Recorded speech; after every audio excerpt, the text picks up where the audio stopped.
हाल ही में देखिए कि प्रेमानंद महाराज जो हैं उनका डायलिसिस हुआ है, उनको भी किडनी की लंबे वक्त से समस्या है।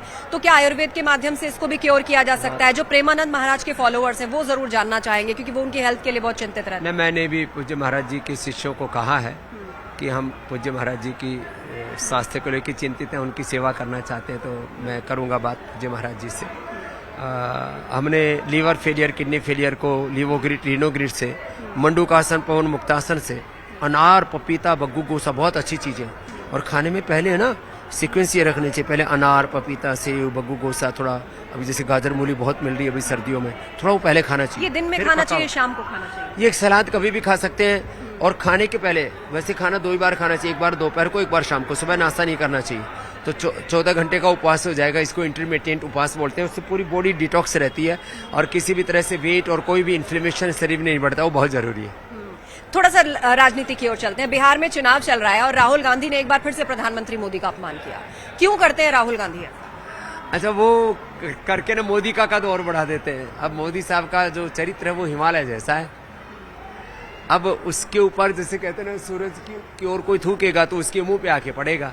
तो मोदी जी के ऊपर टिप्पणी न करने में ही विपक्षियों का भला है, क्योंकि उस व्यक्ति का जो चरित्र है, उसका जो कंट्रीब्यूशन है, कैरेक्टर कंट्रीब्यूशन, मोदी जी की जो पॉलिसीज हैं, नीयत, नीतियां और नेतृत्व, उसको देश के लोगों ने अपनी सराखों पर लिया हुआ है। उनको ऐसा लगता है कि वर्तमान पॉलिटिकल लीडरशिप में Modi is the ultimate option.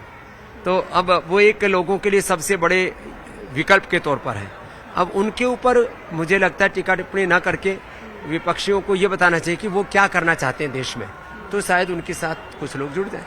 अब देखिए, बिहार में जो चुनाव चल रहा है उसमें कांग्रेस और राहुल गांधी ने आरजेडी और तेजस्वी यादव के सामने सरेंडर कर दिया। तो अब सवाल ये उठ रहा है कि क्या राहुल गांधी अब विपक्ष के नेता के तौर पर भी भार संभालने के लिए या उस लायक हैं या नहीं है? नहीं, देखिए, एक बात तो माननी पड़ेगी, राहुल गांधी जी पुरुषार्थ बहुत कर रहे हैं, तेजस्वी भी पुरुषार्थ बहुत कर रहे हैं। इस बात की तो प्रशंसा होनी चाहिए। बाकी परिणाम तो वोटर्स को तय करना है, और उसमें हमारा प्रारब्ध और पुरुषार्थ दोनों मिलकर के भी एक भूमिका निभाते हैं, लेकिन लगे रहना चाहिए। मिले तेजस्वी यादव से आप? कैसे नेता है तेजस्वी यादव? मिले आप उनसे? कई बार मिले, उनके पिताजी से भी हमारे संबंध हैं। तो देखो, राजनीति की खूबसूरती आस्था जी इसी में है कि पक्ष और विपक्ष दोनों मजबूती से लड़े युद्ध की तरह, और चुनाव परिणाम जो भी आए उसको श्रद्धा पूर्वक माथा झुका करके स्वीकार करें। अच्छा, योगी जी के जनसभाओं की बड़ी डिमांड है बिहार में। लोग बुलडोजर लेकर पहुंच जा रहे हैं वहां पे, और वहां जिस तरह माफिया और उन पे बुलडोजर की बात सीएम योगी कर रहे हैं, उस पर विपक्षी निशाना साध रहे हैं। हाँ, देखो, ये बात तो है, योगी जी की लोकप्रियता। देखो, इस देश में ना आदित्यनाथ योगी जी वो एक मठ के महंत भी है, कि योगी भी है, कर्म योगी भी है, राष्ट्र के लिए उपयोगी है, और योग धर्म और राष्ट्र धर्म को, सनातन धर्म को सर्वोपरि रखते हैं। इधर हमारे देश के गृह मंत्री अमित शाह जी, सनातन के ऐसे पुरोधा जिन्होंने बड़े बड़े जो इस देश में सपने थे, मोदी जी ने तो उसमें एक बड़ी भूमिका निभाई, लेकिन 365 से लेकर के राम मंदिर के निर्माण तक देश में किसी को एक पत्थर भी किसी के ऊपर फेंकने का दुस्साहस नहीं कर पाए। तो एक तरफ इतने हमारे सशक्त गृह मंत्री, इतने हिमालय जैसे चरित्र वाले हमारे प्रधानमंत्री, और हमारे रक्षा मंत्री राजनाथ जी, वो भी योगी और कर्मयोगी हैं। तो देश में आप सृजन करने वाले हमारे गडकरी जी, मतलब चारों तरफ देश में एक अच्छा परिवेश है।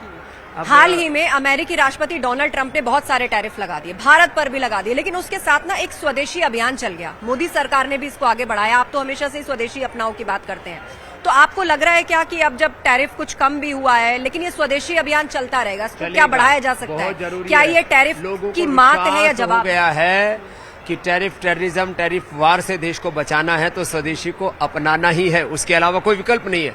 स्वदेशी आत्मनिर्भरता और विकसित भारत के सपने को पूरा कर सकता है, बाकी तो ये आर्थिक लूट और गुलामी देश को खोखला कर देगी।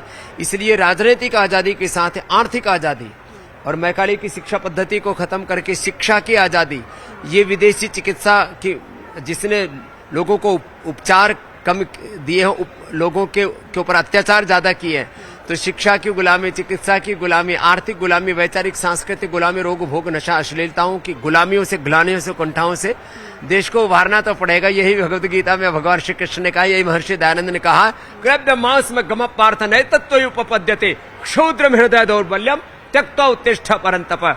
ऐसे शौर्य, वीरता, स्वाभिमान के साथ देश को जागना पड़ेगा। उठो जवान देश की वसुंधरा पुकारती, देश है पुकारता पुकारती माँ भारती।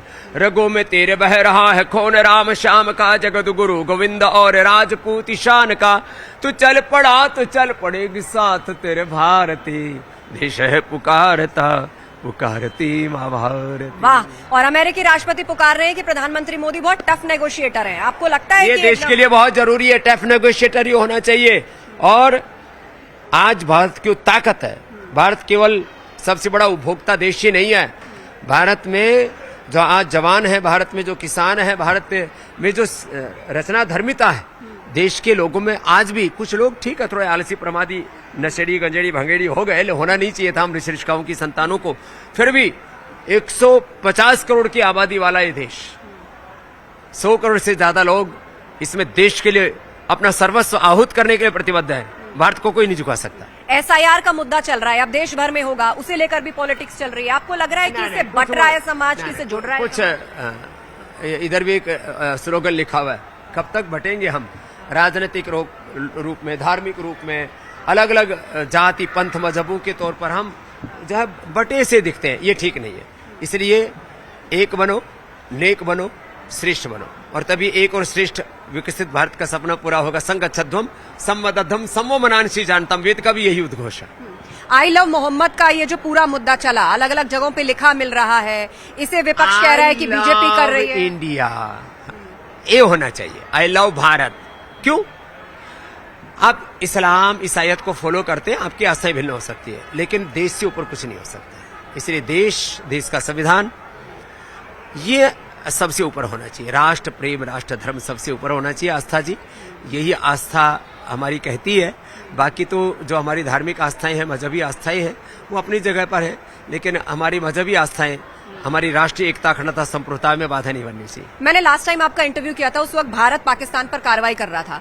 अब अफगानिस्तान और पाकिस्तान में युद्ध चल रहा है। ये जो फील्ड मार्शल हैं आसिम मुनीर और जो PM है उनके शहबाज शरीफ, इनकी बुद्धि ठिकाने लगाने का भी कोई योग है क्या? कैसे किस तरीके से सुधरेंगे? अब अफगानिस्तान भी सुधार देगा, बाकी वहां पर भी जो POK में लोग हैं, कजाकिस्तान में जो लोग हैं, उसमें क्या कहते हैं, पूरे 3 तरह से विभाजन की मांग तो पाकिस्तान में उठ रही है। तो वहां पर मुझे लगता है पाकिस्तान अपने आप में टूट रहा है। भारत को लड़ने की जरूरत नहीं है, वो तो अपने आप ही बिखर जाएगा। और पाकिस्तान में जो आर्मी है और वहाँ के जो भ्रष्ट पॉलिटिशियन है, करप्ट आर्मी, करप्ट पॉलिटिशियन, और मीडिया भी वहाँ का कुछ इतना ज़्यादा गिर गया है कि वो सच की आवाज़ नहीं उठा पा रहा है। तो उस देश के लिए बड़ा संकट है। और एक और महत्वपूर्ण सवाल जाते जाते, बाबा जी, राम मंदिर बनकर पूरा तैयार हो गया, अब जल्दी सूर्य ध्वज की स्थापना होने वाली है, तो क्या भाव है आपके अंदर? क्योंकि इस आंदोलन का समर्थन करते रहे हैं, आज बनकर के तैयार है। हमारी एक मात्र व्यक्ति नहीं है। राम हमारा स्वाभिमान है, राम हमारी मर्यादा है, राम हमारे परात परब्रह्म है, राम हमारे राजा भी है, राम हमारे देवता भी है।